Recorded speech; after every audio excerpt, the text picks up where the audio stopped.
Assalamualaikum warahmatullahi wabarakatuh. Nama saya Yanwar Andika Nur Salim, NIM saya 2018 1037 0311200.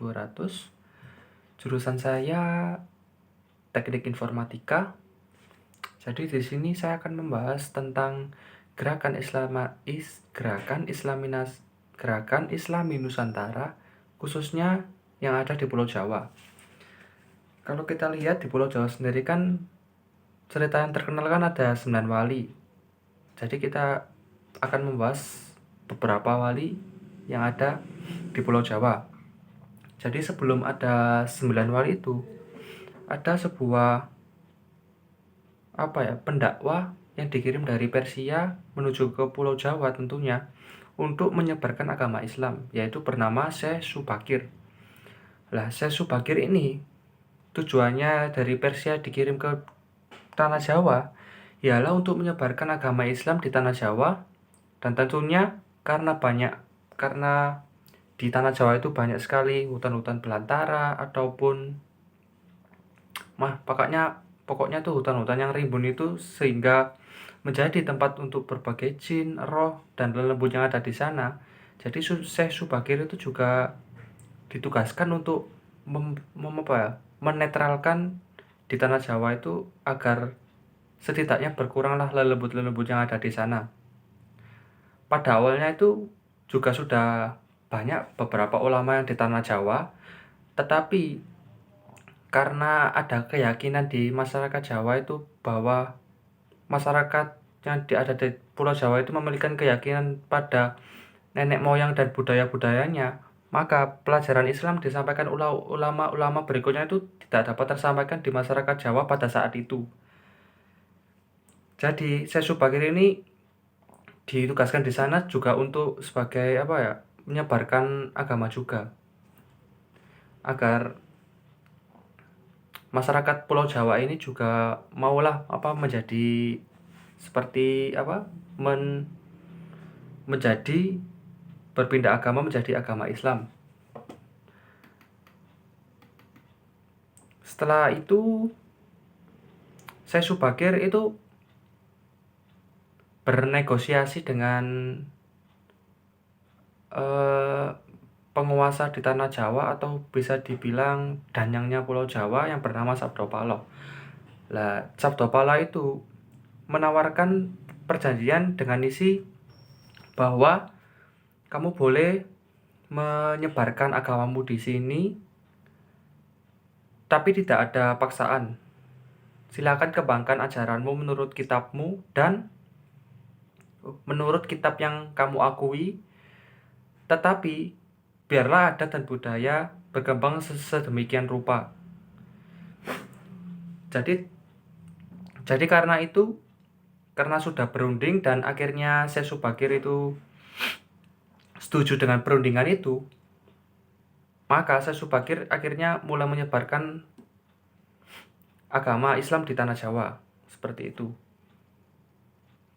Setelah beberapa lama Syekh Subakir menyebarkan di tanah Jawa, maka muncullah 9 sosok ini. 9 sosok yang bernama Wali Songo, atau bisa dibilang 9 wali. Karena ada beberapa 9 wali itu, kan gak mungkin saja menjelaskan 9-9-nya, tapi di sini saya hanya akan menjelaskan tentang Sunan Kalijogo. Jadi yang pertama Sunan Kalijogo. Sunan Kalijogo itu dia itu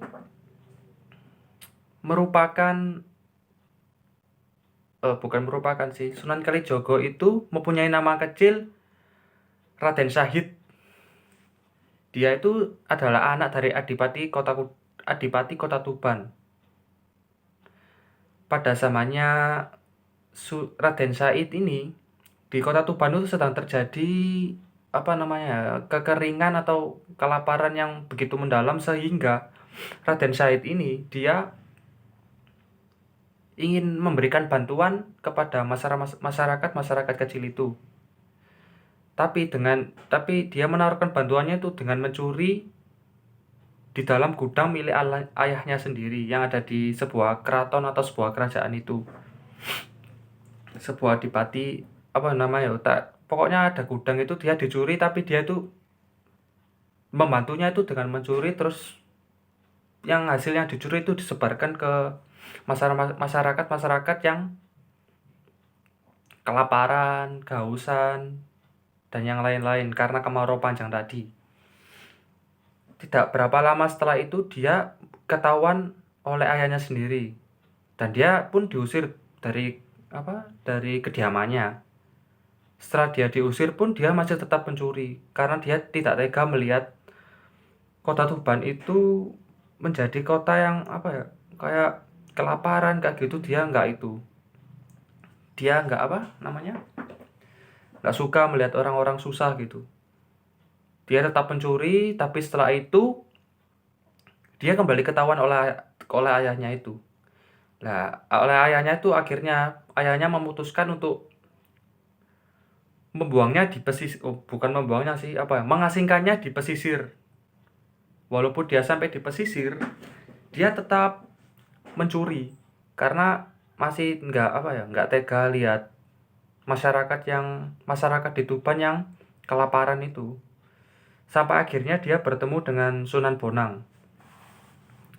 Waktu pertama kali dia bertemu Sunan Bonang itu dia ingin merampasnya.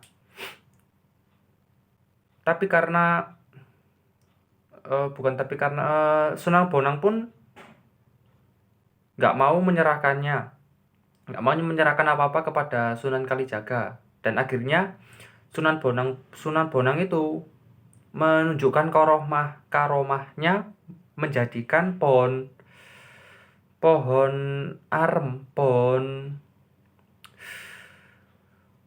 aren menjadi emas.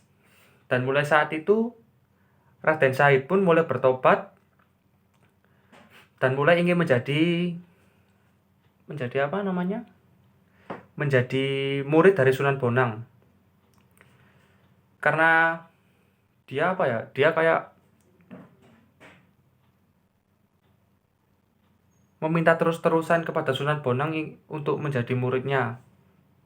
Karena itu Sunan Bonang pun memberikan perintah untuk menjaga tongkat di pinggir sungai, dan Sunan Bonang pun bilang, jangan kemana-mana, tetap jaga tongkat ini sampai aku kembali lagi. Lalu Sunan Kalijaga pun itu dia tetap menjaga tongkat itu sambil silo itu duduk itu di sampingnya sambil pegang tongkatnya itu. Lalu akhirnya setelah 3 tahun Sunan Bonang itu datang kembali ke sungai tersebut. Setelah sampai di sungai tersebut, Sunan Kalijaga badannya itu sudah dipenuhi rumput-rumput belukar yang mengelilingi tubuhnya. Nah, mulai saat itu Raden Syahid itu dikenal dengan nama Sunan Kalijaga. Untuk penyebaran Sunan Kalijaga ini ya tentunya menurut saya yang sangat paling menarik. Karena Sunan Kalijaga ini dia menyebarkan agamanya tuh masih kental dengan budaya-budayanya Jawa. Contohnya saja dia dengan alat musik gamelan sambil menciptakan sebuah tembang-tembang kayak lir-lir dan yang lain-lainnya. Jadi perkembangannya cukup menarik buat saya. Karena dia sendiri juga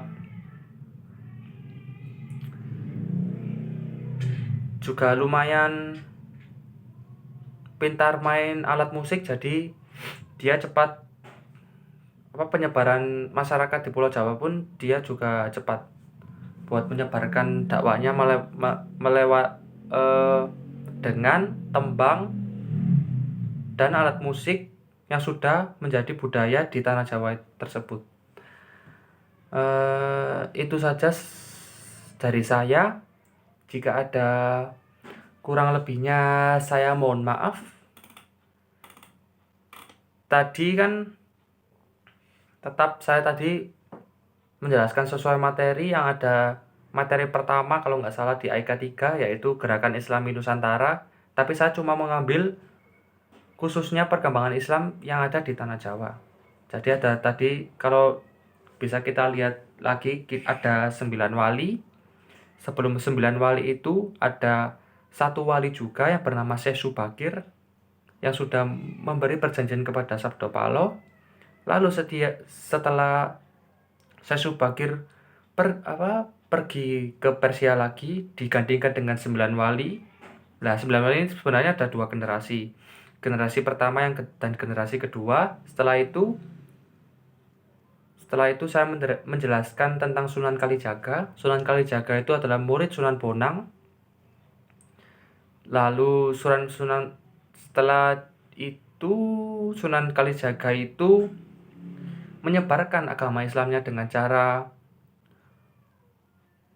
memberikan alat musik dan memberikan sebuah lantunan-lantunan lagu yang masih erat dengan budaya itu, sehingga masyarakat di sana tuh menjadi ingin memeluk agama Islam. Jadi seperti itu. Terakhir dari saya, terima kasih telah mendengarkan ini. Wassalamualaikum warahmatullahi wabarakatuh.